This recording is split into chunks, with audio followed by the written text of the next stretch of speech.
The Epstein files are out. A Michael Jackson biopic is on the way. Questions about abuse, power, and who the media decides to believe are everywhere right now. And I keep coming back to something that has bothered me ever since it happened over 20 years ago.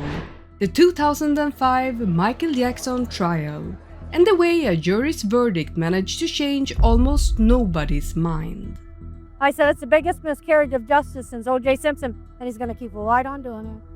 I think if it was anybody else, he would have been guilty. But, if it's somebody on the street, would have been guilty because he's Michael Jackson. He fought his way out of it.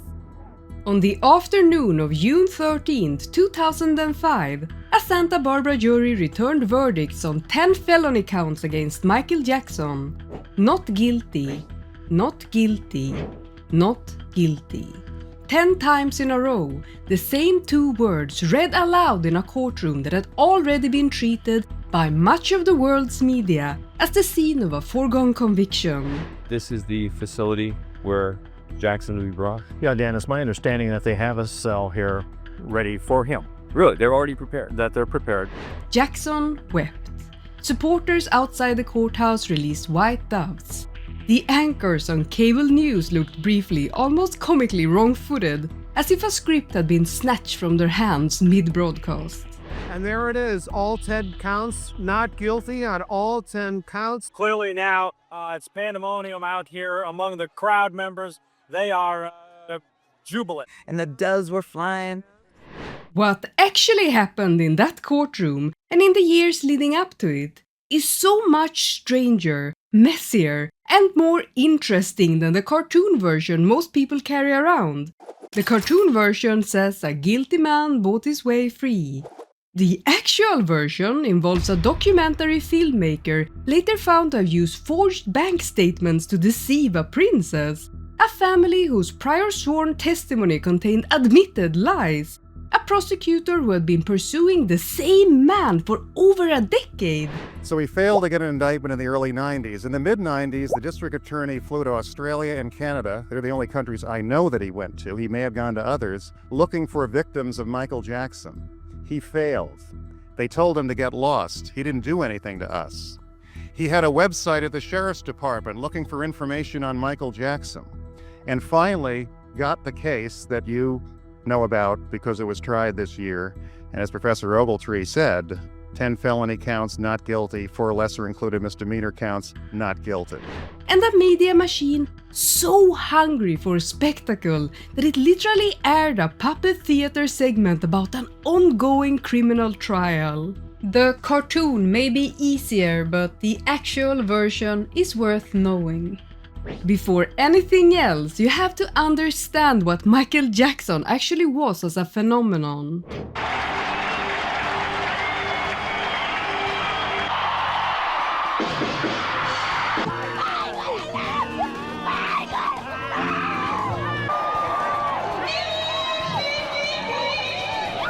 He belonged to the final era of genuine monoculture, before streaming services, algorithms, and personalized feeds shattered public attention into 10,000 competing niches. There was still a world in which people across continents, generations, and languages were watching the same broadcasts, hearing the same songs, and seeing the same face at the same moment. In that world, Michael Jackson occupied a position that no entertainer is likely to ever hold again. Children who had never bought a record knew his moves. Grandparents who had never owned a Walkman knew his name. He was famous to people in countries where the language of his lyrics was entirely foreign, in communities with no particular connection to American pop, in households that would have switched channels at the first note. A magazine with his face on the cover sold because everyone, regardless of affection or contempt, felt something when they saw it.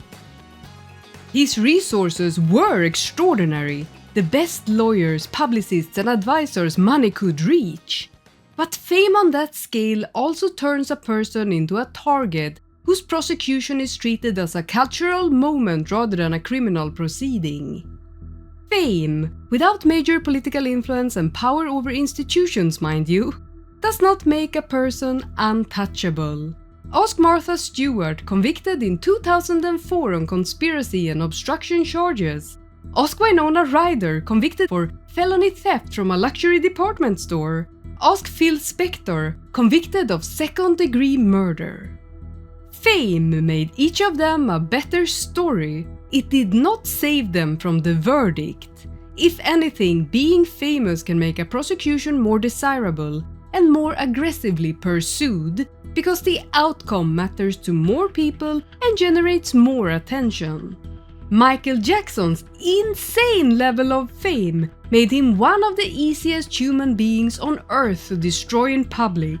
That's not the same as innocence, of course, oh my god, but it's something a fair-minded person should hold in mind before the rest of this. A huge portion of the public understanding of the 2005 trial rests on a fundamental error about 1993. So, let us correct it plainly. Michael Jackson was never convicted of anything in 1993. There was no criminal trial. There was no verdict of guilt. What happened was a civil lawsuit running alongside a criminal investigation, and it ended in a settlement and a stalled investigation. Not in the way that the phrase the 1993 case now implies to most people who hear it. The allegations originated with Jordan Chandler, a 13-year-old boy whose family had developed a close relationship with Jackson after a chance encounter. The connection initially ran through Jordan's stepfather, David Schwartz, who knew Jackson casually and had allowed the friendship to develop. Jackson began spending significant time with Jordan, his mother June Chandler, and eventually his biological father, Evan Chandler, a dentist and sometimes screenwriter with ambitions in the entertainment industry. What makes the 1993 case particularly troubling from an evidentiary standpoint is how the allegations first surfaced. Jordan Chandler's initial accusations emerged while he was under the influence of sodium amytal during a tooth extraction with his dad.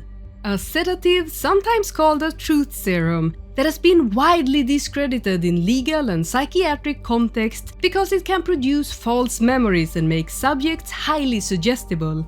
Evan Chandler, a dentist, administered the drug to his son, and it was after this sedation that Jordan allegedly first described inappropriate conduct by Michael Jackson. Before the allegations became public, secretly recorded phone conversations by the stepfather Schwartz captured Evan Chandler speaking in language that sounded nothing like a father grieving a crime against his child. In one widely quoted passage, he said, "There will be a massacre if I don't get what I want." He talked about destroying Jackson, about this being bigger than all of us, in ways that sounded like a man building leverage rather than reporting abuse. This man is going to be humiliated beyond belief. He'll not believe it. He will not believe what's going to happen. Beyond his worst nightmares. Got one more record. This attorney I found. I mean, I interviewed several, and I picked the nastiest son of a bitch I could find. Once I make that phone call, this guy is just gonna destroy everybody in sight. Any devious, nasty, cruel way that he can do it. And I've given him full authority to do that. There'll be a massacre. I don't get what I want. If I go through with this, I win big time. I will get everything I want, and they will be destroyed forever. They will be destroyed. June is gonna lose Jordy. She will have no right to ever see him again. Yeah. That's fact, Dave. That's what's career will be over. Michael's career will be over. And does that help, Jordy? That's irrelevant to me. Michael Jackson's legal team pointed to those recordings relentlessly, arguing that Evan Chandler had attempted to extract a settlement. There had apparently been discussions about a screenwriting arrangement and other financial matters, and when those discussions broke down, the allegations followed. Prosecutors investigated for months, but Jordan Chandler ultimately declined to testify in a criminal proceeding. With the key witness unwilling to appear in court, the criminal case stalled. The civil case was settled out of court in 1994 for approximately $23 million. Jackson insisted throughout his life that the settlement was a business decision to end a destructive civil proceeding, not an admission of guilt. Michael Jackson told me in no uncertain terms that settling that case in 1994 was the biggest mistake he'd ever made. He should never have settled it. He should have fought it through a trial. He would have won. It was an absurd case. But he was advised, he told me, by lawyers, by business advisors, to settle it and get rid of it. He followed his advisors', suggestions. He paid money. And what it really did was it opened Pandora's box, because suddenly everybody on the planet began suing him, thinking they could make an easy buck suing Michael Jackson. I mean, employees were suing him. People he met on the street were suing him. It was just ridiculous. Yeah. The relationship between Jordan and his father deteriorated completely in the years that followed. In 2006, Jordan filed a restraining order against Evan Chandler, alleging that his father had attacked him with a dumbbell, sprayed his eyes with mace, and tried to choke him. In 2009, 5 months after Michael Jackson's death, Evan Chandler died by suicide with a gunshot wound to the head in his Jersey City apartment. Jordan Chandler has never publicly commented on the allegations he made against Jackson. He has declined to participate in later documentaries or media coverage. The public face of the state's case against Michael Jackson was Thomas Sneddon, the district attorney of Santa Barbara County. By the time the 2005 trial began, major press outlets were openly describing the relationship between Sneddon and Jackson as that of old enemies. The Guardian, covering the trial, noted that Sneddon had been pursuing Jackson on molestation allegations for more than 10 years. He had been involved in the original 1993-94 investigation in Santa Barbara alongside Los Angeles authorities, and when the new allegations emerged in 2003, it was Sneddon who moved first and hardest. By the time Sneddon was in court in 2005, Jackson's defense team was openly arguing that the DA was not an objective officer of the law pursuing a new case, but a man pursuing a personal grudge dressed up as a prosecution.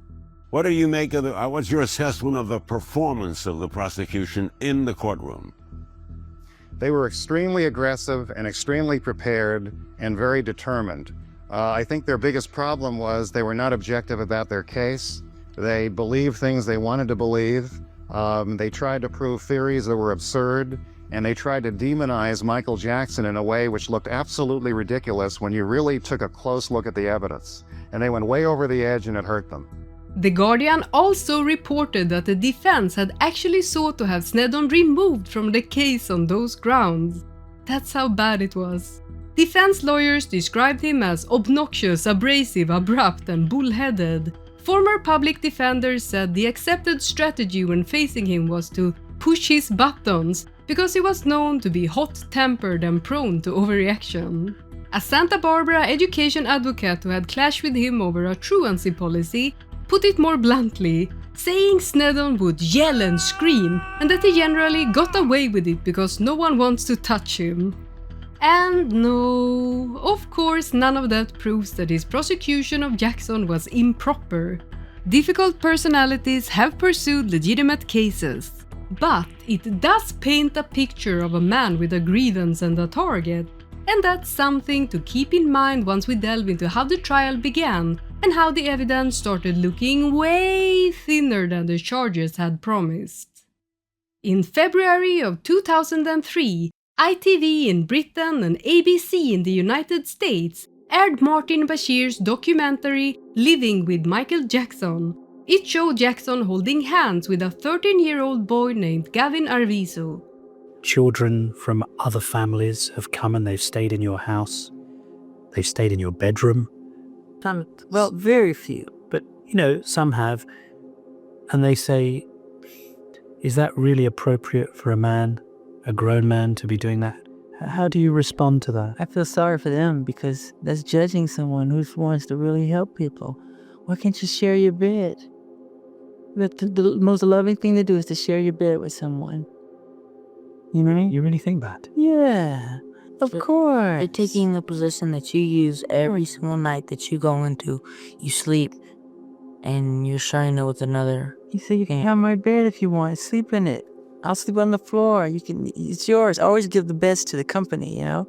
Like to him, I said, because he was going to sleep on the floor. I said, no, you sleep in the bed. I'll sleep on the floor. But haven't you got a spare room or a spare house here where he could have stayed? Yeah, but no, yes, we have guest units, but whenever kids come here, they always want to stay with me. They never want to stay in the guest, and I have never invited them in my room. They always just want to stay. They say, can I stay with you tonight? I go, if it's okay with your parents, yes, you can. Were your parents happy that you were here with Michael? Yeah, my mom was all very, very, very happy. And I know they're happy because I was happy. The documentary was watched by tens of millions of people, and it revived every anxiety from 1993. It was the reason the 2005 case existed. Michael Jackson's response was immediate and furious. He said he felt utterly betrayed. He called the broadcast a gross distortion of the truth and said Martin Bashir had spent months inside his life, had been welcomed as a guest, had filmed hours upon hours of footage, and then assembled a sensational portrait from the most provocative fragments while discarding everything that complicated and explained it. Michael Jackson's complaint was easily dismissed at the time, because Martin Bashir had the reputation of a serious, respected journalist, the man who had interviewed Princess Diana. His credibility seemed to be above question. But let me assure you that it isn't anymore. In 2021, Lord Dyson's official inquiry into how Bashir obtained the Diana interview concluded that he had used forged bank statements and a pattern of deliberate deception to secure that access. It was an iconic, explosive, and unforgettable interview. Well, there were 3 of us in this marriage, so it was a bit crowded. But Princess Diana was deceived into giving it. And more than 25 years on, the way in which this whole affair was handled has left the BBC in crisis once again. It's one of the worst chapters in the BBC's history, in my view. There's the rogue reporter who gets one of the world's greatest scoops by means of deception. But worse still, and the most serious aspect of it, is the cover-up. Here's how it all unfolded. Martin Bashir met Princess Diana through her brother, Earl Spencer. Well, the irony is that I met Martin Bashir on the 31st of August, 1995, because exactly 2 years later she died. And I do draw a line between the two events. He showed Diana's brother, Earl Spencer, fake bank statements that appear to show people close to Diana were being paid to spy on her and pass information about her private life. This was all fabricated, and it played directly into Diana's fears about surveillance and betrayal inside her own circle, and it induced Spencer to arrange the meeting that led to the famous Panorama interview. When Michael Jackson said the documentary was a distortion, he was making a specific editorial accusation against a man who, it later turned out, had a documented history of fabricating evidence to manufacture the story he wanted. What Michael Jackson said about sharing his bedroom with guests was more nuanced than the public's memory of Bashir's cut. The room in question, described in the press and in popular imagination as Michael Jackson's bedroom, with all the predatory implications of that phrase, was not a conventional bedroom at all. The Neverland property itself was not a sealed, private world. Staff, guests, security personnel, and other children circulated through it constantly. Why did you create that place? I created Neverland as a home for myself and my children. And it was created simply, it was almost it was done subconsciously. Like I said earlier, where can I go? I mean, it's hard. I've tried to go as myself, and I've had policemen actually tell me, put on a disguise and give me an autograph from my wife, whatever. But they tell me, why are you out here like this with no security? So, and there's like fans everywhere, so I can't do it. I do it sometime, but it's very difficult. But you owned Neverland before you had the kids. Was it for you, or the exotic animals, were they for Michael Jackson? For me, yeah. And for sharing with others. When Michael Jackson defended the arrangement, He was describing what he insisted was an innocent, almost clubhouse-like environment. He talked about letting kids sleep on his bed while he slept on the floor, about hot milk and cookies and a fireplace and going to sleep. In his subsequent interview with Ed Bradley, given specifically to address the documentary's fallout, he said, "Before I would hurt a child, I would slit my wrists. I would never hurt a child." What is your response to the allegations that were brought by the district attorney in Santa Barbara that you molested this boy? Totally false. Before I would hurt a child, I would my wrists. I would never hurt a child. This is totally false. I was outraged. I could never do something like that. This is a kid you knew? Yes. How would you characterize your relationship with this boy? I've helped many, many, many children, thousands of children. Cancer kids, leukemia kids. This is one of many. That British documentary last February, which you didn't like. Yeah, I didn't like it. You said in that documentary that many children have slept in your bedroom. You said, and I'm going to quote here, "Why can't you share your bed? The most loving thing to do is to share your bed with someone." Yes. As we sit here today, do you still think that it's acceptable to share your bed with children? Of course. Of course, why not? If you're going to be a pedophile, if you're going to be Jack the Ripper, if you're going to be a murderer, it's not a good idea. That I'm not. That's how we were raised. And I didn't sleep in the bed with the child. Even if I did, it's okay. I slept on the floor. You can find that statement naive, alarming, or bizarre even, but you cannot honestly read it as a confession. The 2005 case did not involve Jordan Chandler. It involved a different family entirely, the Arvisos. To understand why their credibility became the central battlefield of the trial, you first need to understand who they were before they ever set foot at Neverland. In August of 1998, when Gavin Arviso was just 8 years old, the family became embroiled in an incident at a JCPenney department store. Gavin had stolen 2 school uniforms and 2 pairs of school uniform trousers from the store.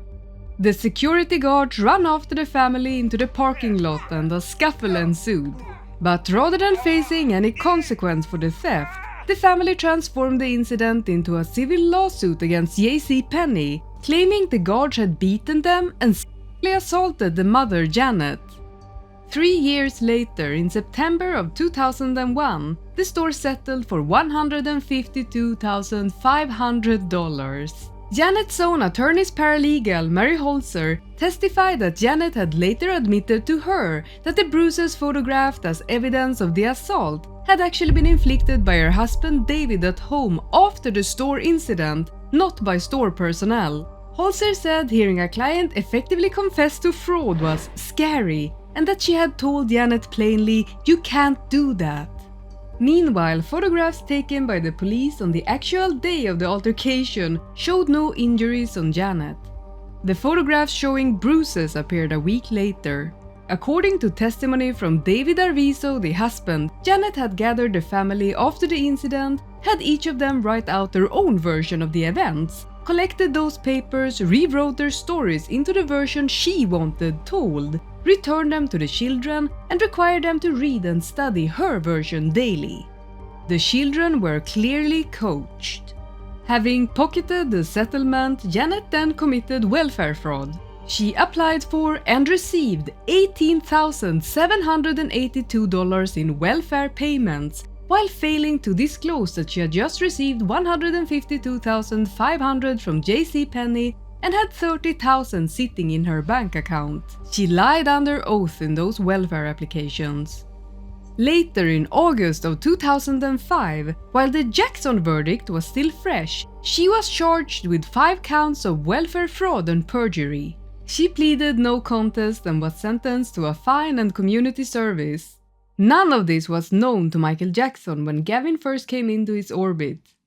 In 2000, 10-year-old Gavin had been diagnosed with a rare and aggressive form of cancer. He had his spleen and 1 kidney removed and underwent extensive chemotherapy. Through a mutual connection with comedian Jamie Masada, word reached Jackson, who called Gavin after Gavin had requested it, spoke with him, and invited the family to come visit Neverland. Gavin was somebody who was diagnosed with cancer. Doctors gave him, I think, 3 weeks or 1 month to live. One of his last wishes was to meet Michael, a request fulfilled through Los Angeles businessman Jamie Masada. Then he said to me, he said, under his breath, he said, I want to meet Michael Jackson. At that point, I didn't know Michael Jackson. And I just came out of the room, I started crying. I didn't know what to do. I called Neverland. I said, is any way you can get a chance to call the kid? Then I'll come in next day, and I said, Gavin, it had a little smile on his face. I said, Gavin, what's going on? He said, Michael, call me. Gavin and his family formed an immediate bond with Jackson, creating an atmosphere that many believe played a large part in Gavin's recovery. 2.5 years ago, the doctor, they said 2 more weeks he's dead. Now he's alive. His appearance on the Bashir special showed a seemingly healthy and happy young man, clearly very fond of Jackson. And while Mr. Bashir did touch on Gavin's amazing recovery, many believe that the real focus was on Michael's relationship with the young man, especially the revelation that they had spent the night in the same room. The thing is upset me right now. The reason I'm giving you in the interview, because Gavin called me. He was crying on the phone. He went in gas station. The kids in gas station, they start kidding. Oh, you are the kid doing this with Michael. You slept with Michael. It's horrible to do to a kid. This kid been through life. He's been through horrible life so far. Since Mr. Bashir's documentary aired, Gavin and his mother have gone into seclusion after being bombarded by requests for interviews from tabloids around the world. By all accounts, including Gavin's own later trial testimony, Jackson's initial connection to the family was motivated by genuine sympathy for a sick child. We have the children, like we'll have like 100 bald-headed children here who they all have cancer.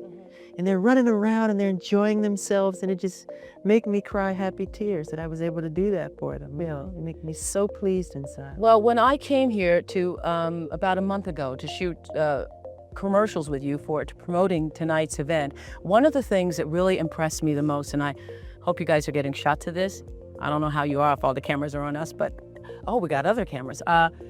Is that there are built inside the walls here beds for some of those sick children who come. And what I realized when I saw that is that you have to be a person who really cares about children to build it into your architecture. Yes. We have children that come who are intravenously, they're very sick and they're bedridden and they can't sit up. Right, they can't sit up. And these beds, they're hospital beds. You push a button, they move up and they move down, and they're able to watch. We have a magic show. We show the current films, if it's cartoons, anything, and anything so they can escape to that world of magic that they don't get a chance to experience, the world that I was deprived of. Now let me ask you this. Why? Why do you, when you see those kids, tell me what's going on? Because I think I've traveled the world over 8 times around the world. And I go to I do as many hospitals and orphanages as I do concerts.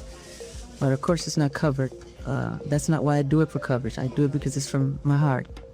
And there are so many children in the cities who've never seen mountains, who haven't been on a carousel, who haven't petted a horse or a llama, who've never seen them. So if I can open my gates, and those gates open, and that bliss, explosion of screaming and laughter from the children, and they run past the bridge, they run on the rides, I say, thank you, God. I feel I won God's smile of approval, because I'm doing something that brings joy and happiness to other people. And Michael Jackson was far from the only big celebrity they knew. The Arvisos had been cultivating celebrity connections with practiced skill. For example, they had met actor Chris Tucker at a benefit event for Gavin. Tucker wired the family money after being told no one else had come forward to help, and Gavin later approached him for more. A local newspaper editor named Connie Keenan testified that Janet had contacted her paper and persuaded her to run a story seeking donations for Gavin's treatment, only for Keenan to discover later that the family had full health insurance coverage all along. Janet called back a second time asking for more money, and Keenan said she had recorded that call. She testified she felt duped. And even during the period the family would later claim they had been held captive and living in fear, records show that Janet had spent approximately $7,000 on shopping and dining out. By the time the allegations surfaced, the family bringing them had a documented history of manufacturing abuse claims for financial gain, coaching children to support false stories under oath, committing welfare fraud, and systematically approaching celebrities using Gavin's illness as currency. The prosecution was asking a jury to set all of that aside and believe them beyond a reasonable doubt. That did not play out. After the Bashir documentary aired, Jackson's team filmed a rebuttal video in which the Arvizo spoke warmly about him. My children and me know what rejection is. To be neglected, to be spit on, to be talked about, to be made an outsider. Only because of our status in life or what we were going through. And Michael did not have that. He said, come to him, not just Gavin, but Star and Davelin and me, and called us his family. And Gavin was the one that asked him, could I call you Daddy? And Michael said, of course. And so, through him, it sparked Star and Davelin calling him Daddy Michael. Very innocent and beautiful relationship, which everyone has spun it out of control. It's a wish come true. For example, to see my children interact with an ideal role, a father role model. He plays with them, laughs with them. He lets them win. He wrestles with us. And he makes jokes with them. Go on rides together. He shows them. Watch movies together. He shows them the basic foundation of what life is, and that's a loving family. The stronger your foundation, the higher your building is. My first impression was that he's a very loving, caring, humble man. He took us under his wing when nobody else would. He didn't turn us away like all the people were doing. And he gave my brother the extra little spark he needed in his mind, because my brother was to the point where he couldn't even move. He couldn't even talk. And he gave my little brother so much. The prosecution argued that this was part of a conspiracy to trap the family, pressure them into making the video, plan foreign travel to keep them away from the press, and that during the same period, Jackson had been giving Gavin alcohol and molesting him. The charges were severe: 1 count of conspiracy, 4 counts of lewd acts on a child, 1 count of attempted lewd act, and 4 counts of administering an intoxicating agent to assist in the commission of a felony. The structural problem for the prosecution was that everything rested on the Arvizo family being believed. The only person who claimed to be a direct victim of the charged acts was Gavin. His brother Star was a corroborating witness, and their mother Janet was a central figure in a set of very serious conspiracy allegations. Once the trial started and the credibility problems compounded daily, it was not looking good. Star Arvizo, Gavin's brother, was forced to acknowledge that in his J.C. Penney deposition, he had stated that his parents never fought and that his father had never hit him. He admitted under cross-examination that those statements were not true. When asked why he lied under oath, he stated that he did not remember. Star was also confronted with a pornographic magazine dated August 2003, 5 months after the Arvizos had allegedly last been at Neverland, which he claimed was one of the magazines that Michael Jackson had shown them. The timeline didn't hold. Davelin, the older sister, was cross-examined about having been present during her brother's J.C. Penney depositions, after initially suggesting she knew little about those proceedings. allowing the defense to argue that the family members were minimizing their exposure to coach testimony. All of this sat alongside a very big detail that rarely gets mentioned when people discuss the Bashir documentary, the very film that started all of this. It was not a situation where a grown man was pulling children away from their family. According to testimony, it was Gavin and Star who asked to stay. They raised it at the dinner table and their parents discussed it and agreed. The room itself is also almost never described accurately. It was a 2-story suite, a large space with a downstairs sitting area and a separate upstairs sleeping area reached by a staircase. More like a private apartment than a normal bedroom. How did you feel when they went into Neverland? I mean, with a search warrant. I mean, what were they looking for? What did they take?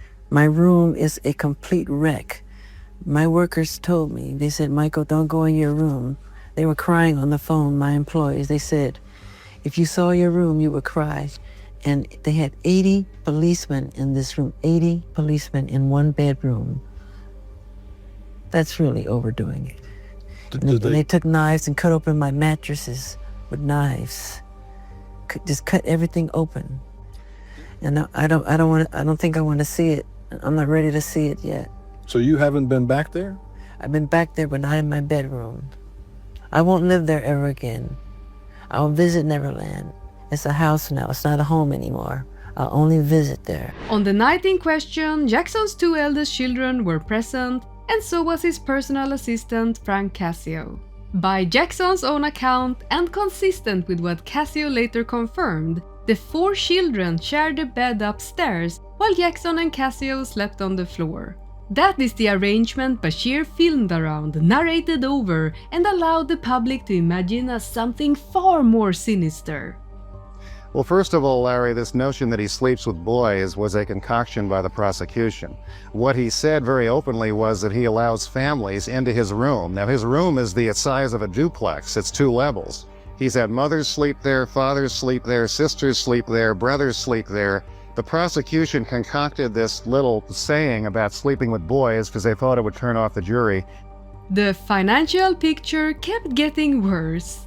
Remember, the prosecution's entire story rested on the idea that the Arvizo family was being held captive and terrorized at Neverland during this period. Virtual prisoners afraid for their lives. But at the very same time, Janet Arvizo had apparently been collecting welfare payments, food stamps, disability benefits and unemployment money from the government, while hiding the fact that she had a $152,500 settlement from J.C. Penney sitting in her bank account and money coming in from multiple other sources. The defense wanted to pull all of this in front of the jury as evidence that Janet was a liar with a financial motive. The judge wouldn't let them go all the way with it. Courts have strict rules about what evidence can be introduced, and he had to put limits.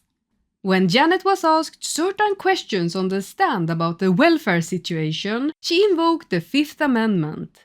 The Fifth Amendment is the part of the US Constitution that says that no one can be forced to testify against themselves in a criminal case. It is the right people are referring to when they say someone pleaded the Fifth. In a criminal trial, a jury is legally instructed that they cannot treat silence as guilt, because refusing to answer a question is not legally the same as an admission. The problem is that juries consist of humans. When a witness repeatedly refuses to answer a certain kind of question, it is almost impossible to not wonder why. The judge knew this, so he issued what is called a special jury instruction, a formal written directive read aloud in court, telling the jury, you witnessed her refuse to answer those questions, but you are not permitted to assume that means she did something wrong. It means that the damage was visible enough and serious enough that the court felt it needed to actively intervene to contain it. The celebrity charity pattern also came apart in detail. As we talked about earlier, Chris Tucker testified about wiring money to the family, and about Gavin later coming back for more. And Tucker said he grew suspicious about whether such requests were really coming directly from Gavin.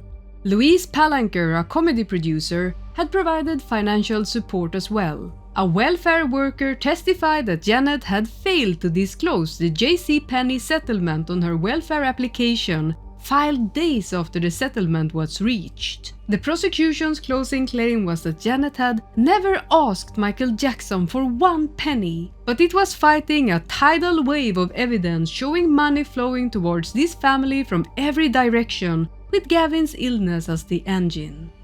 The conspiracy count, the charge that Michael Jackson and associates had essentially held the Arvizo family against their will in an effort to manage the Bashir fallout, might have been the weakest pillar of the state's case, and its weakness contaminated everything else. The theory required the jury to believe that during the period of alleged captivity, the family was genuinely imprisoned, that they feared for their lives, and that they could not have left had they wanted to. The testimony did not support that at all. One witness stated plainly that if Janet had wanted to leave, she would have been allowed to leave at any time. Staff members acknowledged on cross-examination that the family had contact with other guests and employees during their stay, that transport could be arranged, and that Janet had not communicated to those around her that she was trapped. Hamid Moslehi, the man who had filmed the rebuttal interview and who cared enough about the family's situation to later give Janet $2,000 in cash, was one of the most revealing witnesses in the whole trial. On cross-examination, he affirmed that Janet had talked to him about press problems and financial hardship, but that she had not told him she feared being murdered, that Jackson had given alcohol to her children, that Jackson had improperly touched them, or that anyone was being abused. If the family was really living in terror, aware that abuse was happening and desperate to escape, why was none of that communicated to a man sympathetic enough to press cash into Janet's hands? The testimony of the people closest to the situation suggested that Janet and the family seemed calm and happy and free to do as they wished. Actually, the timing of the accusation gave the defense an opening. Gavin admitted that he made no molestation allegation until after he left Neverland for the last time, and that he did not go to police until after seeing 2 lawyers. On cross, he also conceded that at some point the family realized they were not going to remain a part of Michael Jackson's life in the way that they had imagined. Michael Jackson's defense lawyer Thomas Messero's theory was that the allegations emerged only after the free ride was ending, when the family understood they were fading out of Michael Jackson's world and were not going to be part of his family. Well, it was our opinion, and I think we proved it, that this family began to come up with these allegations of molestation and conspiracy only when they realized that they were on the way out, that Michael Jackson was sick of them, didn't want to deal with them anymore, didn't want them on his property. They were calling him daddy. They appeared to want a future with Michael Jackson that he didn't want with them. So our theory was that as soon as they realized they were being eased out, they needed to do something else to stay involved in his life and get a big payday, and this is what they came up with. The gate logs of who was coming and leaving ended up being far less helpful to the prosecution than advertised. The record showed movement rather than confinement. Both testimony and walked-through entries show the Arvizos leaving and returning. They stayed overnight in different places on property, and transportation off property was also arranged for Janet from time to time. The trial record painted a picture of Janet Arvizo's life during the supposed captivity period that was almost impossible to reconcile with the prosecution's narrative. This was a woman who, while allegedly being held prisoner and living in terror, managed to visit a salon to get her legs waxed. She spent several days staying at her boyfriend's apartment. She saw a doctor. She saw a dentist. She visited her friend Jamie Masada at the Laugh Factory Comedy Club. She checked into a hotel. She appeared in court on an unrelated legal matter. And perhaps most damaging of all, she visited a federal building to apply for passports for herself and her children, and at no point during any of these interactions did she tell anyone in any official capacity that she and her family were being held against her will. And then, of course, there was the physical evidence. By the time the defense delivered its closing, the point had been made so many times it had become a drumbeat. No semen, no hair, no fiber, no independent eyewitness to any of the charged acts. The prosecution answered this in two ways. First, by arguing that DNA evidence would have been unlikely given the circumstances described in the passage of time. And secondly, by simply pointing to the testimony of Gavin and Starr as evidence. The first response is not irrational. The second is a tautology. You cannot answer where is the evidence of the witness statement with the witnesses are the evidence when the witness's credibility is precisely what is in dispute. Thomas Mesereau took over Jackson's defense in early 2004, replacing attorneys whose relationship with the client had broken down. He was not a celebrity lawyer in the Hollywood sense. He had represented famous clients, but his professional identity was not built on glamour at all. Mesereau had long maintained a serious and active pro bono practice, including free legal clinics in black churches in Los Angeles, and a regular representation of indigent capital defendants in the Deep South. We have problems with lawyers in poor communities. Lawyers who steal money, lawyers who make promises, lawyers who feel that if it ever comes to a dispute before the bar, with their articulate, educated approach, they will out-talk and outwit whoever they stole from. And we have to deal with those problems too, because there are people in our profession, like every other profession, that are unethical and steal money and make promises they shouldn't make. Nevertheless, this kind of work, along with benefiting the community, benefits your spirit, benefits your soul, gives you passion, and allows you to make a difference.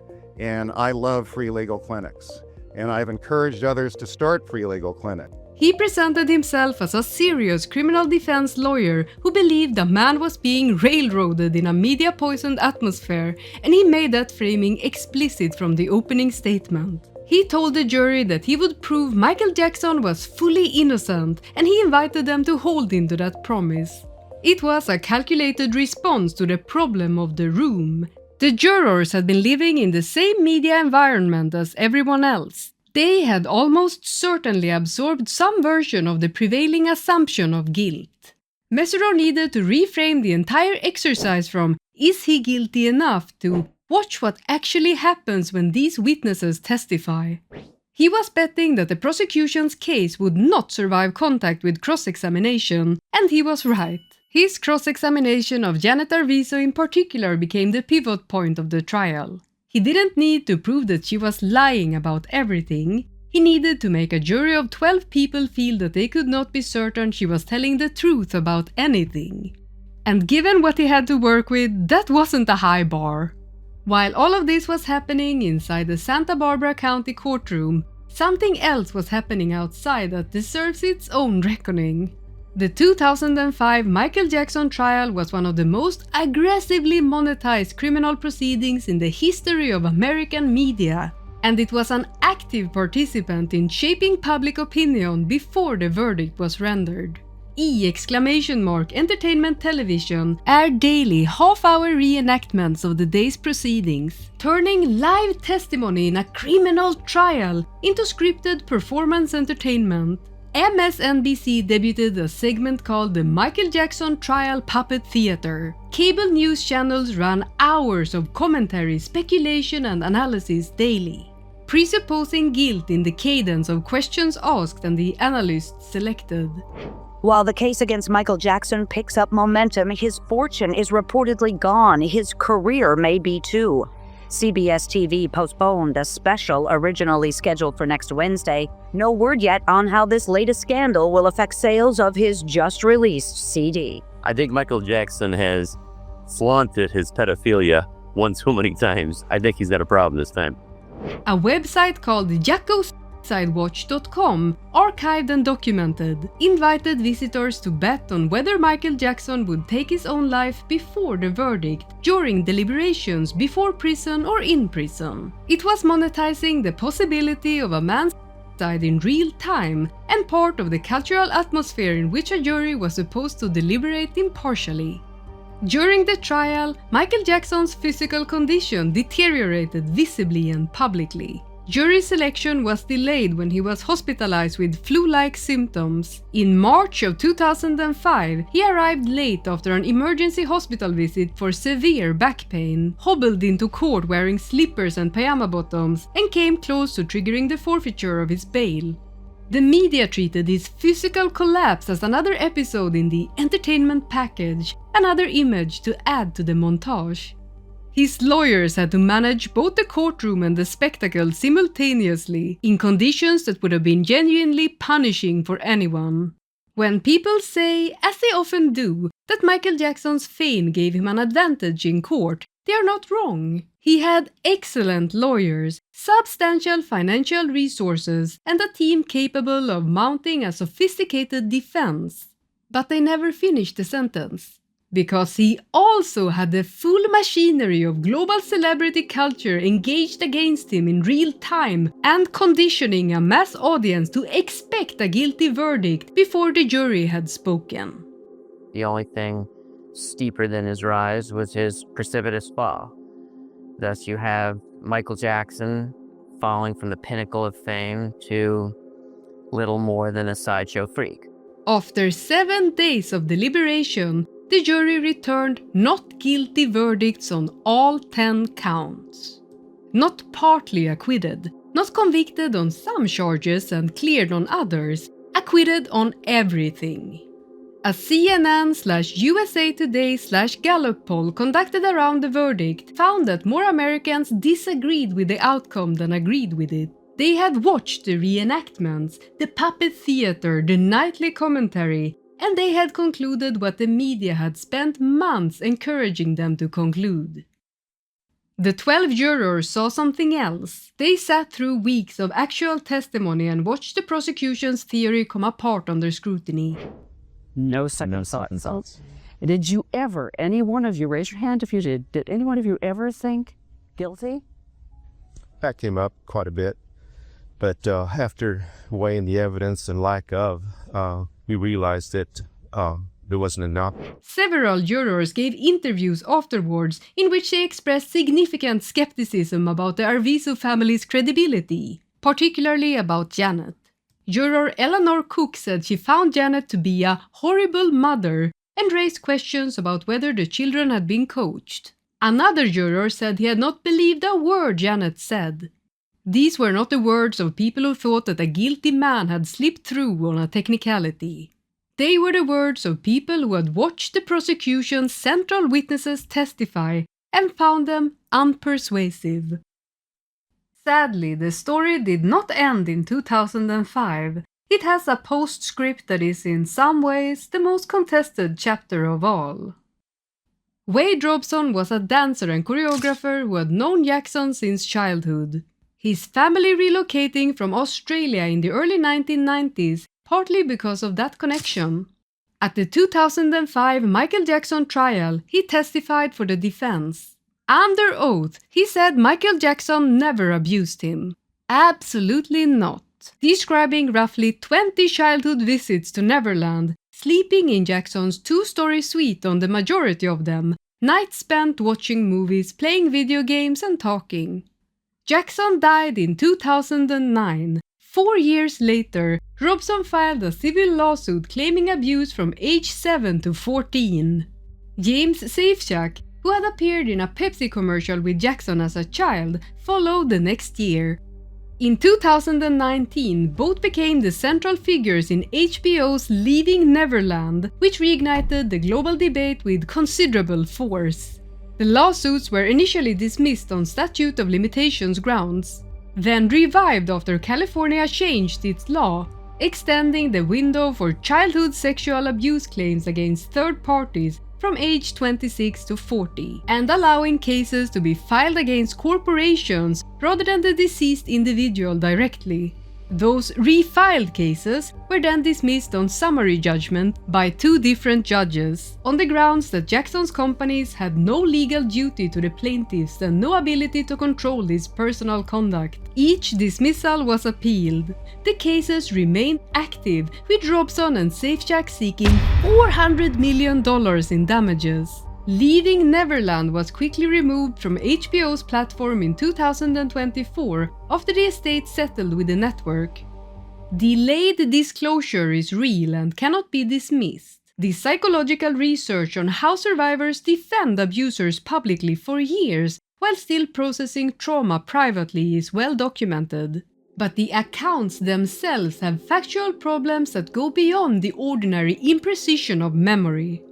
SafeShack described being abused repeatedly in a room above the Neverland train station between 1988 and 1992, 9 times across more than a decade of sworn filings. Construction permits show the train station wasn't approved until September of 1993 and wasn't completed until 1994. The location simply did not exist. The documentary's director, when confronted with this, suggested perhaps the end date of the abuse was simply wrong. But SafeShack had sworn consistently that the abuse stopped in 1992 when he turned 14. Shifting the end date forward places the alleged abuse in a period when Jackson had largely stopped living at Neverland following his marriage to Lisa Marie Presley. There is no version of the timeline that resolves. Robson's founding event has a similar problem. His entire account begins with his family leaving him alone at Neverland while they went to the Grand Canyon. The moment in his telling when the abuse began. His mother Joy testified about that trip under oath in 1994, again at the 2005 trial, and again in a 2016 deposition. I understand that you stayed then 2 different weekends at Neverland on that trip, is that right? Yes. And then in between you and your kids and your husband and your parents all went on tourist trip to the Grand Canyon? Yes. So you were there, is it 2 nights the first time? Yes. And then you came back after your whole family had gone away? Yes. And you spent another, 2 nights? At Neverland, yes. The whole family went, including Wade. She also testified that with one exception she was present at Neverland every time Wade visited, and that the family made 40 to 50 additional visits during periods when Jackson wasn't even there. None of that is in Leaving Neverland. And then, there is the book. Chilean journalist and, in my opinion, absolute disgusting scumbag Victor Gutierrez published Michael Jackson Was My Lover, claiming it was based on Jordan Chandler's diary. The Chandler family denied this entirely. In fact, Jackson sued for defamation and won a judgment of $2.7 million after Gutierrez was found to have lied, specifically to have fabricated a claim that he had personally witnessed a video of Michael Jackson molesting a child. It may be the most famous star in the world, he's certainly one of the richest, and that, say the lawyers, makes Michael Jackson a prime target for lawsuits. But now Michael's lawyers say the star is tired of getting squeezed and he is fighting back. A jury has awarded Michael Jackson a whopping $2.7 million for a defamation lawsuit he filed against freelance writer Victor Gutierrez. Gutierrez claims on a tabloid TV show that he'd seen a video of Jackson having sex with a boy. In the wake of his victory, Jackson's lawyer Zia Madaber tells Access Hollywood that Michael is fighting back and fighting mad. This guy made it up out of thin air, maliciously to hurt Michael, and he told anybody and everybody who would listen. When it came time to prove it in this court, he couldn't prove it. Unable to pay, Gutierrez fled to Chile. What makes this an important part of understanding the bigger picture is who Victor Gutierrez actually was and what he publicly stated and believed. His book's acknowledgement section thanks NAMBLA, the North American Man-Boy Love Association, an absolutely sick-in-the-head organization that advocates for the legalization of sexual contact between adults and children, one of the most widely reviled groups in America, and it was consistent with everything else Gutierrez said and wrote. In a German newspaper interview, he described attending a NAMBLA conference in Los Angeles in 1986. When he was shopping the book to publishers in 1995, he was told he was glamorizing pedophilia. He published a Spanish version in Chile anyway. then personally carried copies of the English translation to small bookstores in Los Angeles himself. The German interview quotes him directly on what he believed about the relationship at the heart of his book. In the 5 months of their relationship, Michael Jackson and Jordie Chandler were happy. It was love. And when asked about the broader subject, he offered this. In 100 years, such relationships may be socially recognized. His disgusting piece of shit book argues that sexual relations between adults and minors are sometimes loving and do not have negative effects on the youngster's life, and names Jordan Chandler as an example of this thesis. This is the man whose research and sourcing fed directly into the media narrative around Jackson for years. He was listed as a consulting producer on an NBC Dateline program about the case. He was the source behind stories published by journalists who never fully disclosed where their material was coming from. Specific details in the Leaving Neverland documentary, including a mock wedding ceremony and the showing of explicit foreign books to the boys, closely mirror scenarios in Gutierrez's Sick Fiction, the one the Chandler family said had been fabricated and a court found had been built on lies. In his deposition, Wade Robson admitted he knew who Gutierrez was and that Gutierrez had approached his mother claiming Jackson was a pedophile. And Wade Robson's own private diaries produced in Discovery contained entries in which he reflected on how coming forward might rescue his then struggling career and make him relatable and relevant. Another entry simply read, "It's time for me to get mine." Before any of this went public, Wade Robson had sought involvement in Jackson's posthumous Cirque du Soleil project. In general, with Michael, just had a wonderful relationship. I learned so much from him as an artist and as a kind human being. And it's my goal to try and just continue as much as I can in my own little world, that legacy. I'm not sure about being a part of the tribute. I've heard about it, and I'm excited about it either way, whether I'm involved in it or not. He did not get it. His lawsuit was already filed when Leaving Neverland aired. He and Safejack claimed that they were not paid for the documentary, almost certainly literally true, but a public media campaign running alongside a $400 million in damages claim is not the same as having no financial stake in the outcome. Leaving Neverland might be a viscerally convincing piece of filmmaking, but it talks about serious allegation and you should decide what you believe based on the full picture. What none of it changes is what happened in 2005. Treating later allegations as retroactive confirmation is the same move the media was making before the jurors ever entered the deliberation room. The 2005 Michael Jackson trial was, according to all available evidence, not a story of a guilty man who escaped justice through wealth and celebrity. It was a story of a prosecution that brought an enormous, sprawling theory of conspiracy and abuse, built on the testimony of a family with a significant history of inconsistency and apparent financial motivation, and watch that theory come apart under the scrutiny of cross-examination and deliberation. The least we can do now is to look at the record honestly, to follow the evidence where it actually goes, and to resist the comfortable laziness of treating a loud accusation the same as if it was a proven fact. The jury did that. It's harder than it sounds, but I know you can do it. I believe in you. If you enjoyed this video, if you learned something, or just like listening to me talking about things, remember to give me a like, a comment, and maybe even subscribe. See ya! Certainly when I made the documentary, there was a small part of that which contained a controversy concerning his relationship with other young people.